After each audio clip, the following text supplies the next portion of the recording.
Una lagi ang iyong kalusugan. Ako po si Luisa de la Cruz. Na-diagnose ang diabetes ko since 2002.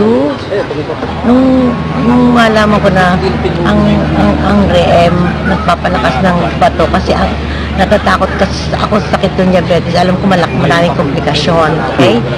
So, manaramdaman ko nung may diabetes ako yung parang mata ko, parang siyang may langgan, tapos nangangati katawan ko. So, bumili na ako ng RED, sinubukan ko. Dati kasi, nung hindi pa ako uminom na rin admit, yung depression ko, hindi ako nakakatulog.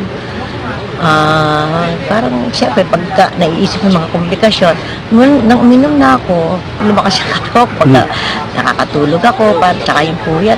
Pag puyat ako, halimbawa, one day hindi ako nakatulog. The following day, nababawi ko pag umiinom ako ng RED, hindi ako napapagod. Ganon. So, kinontinue ko hanggang ngayon.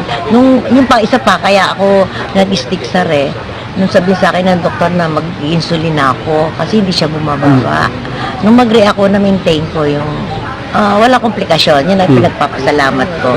Very effective sa akin.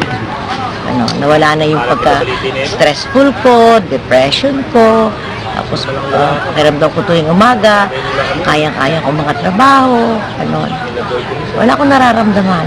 Saka ngayon, nagpapacheck up ko sa doktor, nagpapalaboratory ako, lahat clear. Wala akong trouble sa kidney, sa lungs, whatsoever, wala akong komplikasyon nararamdaman. Kaya ngayon, nag-maintenance ko RED. I started drinking RED last quarter ng 2010 up to the present. At saka at the same time, I have a brother who have a stroke. Nung nag-stroke siya, pinatira ko sa bahay. Pinainom pa yung RED. Naka-recover siya. Hindi siya makakapagpatuto, pero ako, nakalakad na siya. Nag-straight na niya yung katawan niya. Malaki. Yung unang linggo ng pag-inom ko, parang malakas. Parang yung umaga ininom ko, maghapon di ako napapagod. Oo, hindi ka napapagod. Tapos nakakatulog ka. Parang feel mo yung feel mo na hindi ka matanda. Yung mga tagapanood, tagapakinig. Encourage ko kayo na sumubok o bumili ng RED. Kahit wala kayong karamdaman, pagpapalakas ng katawan, immune system, yung mga sakit-sakit niyang bulagnat, ma-avoid yun. At the same time, wala namang mawawala pag sumubok walang maapektuhan.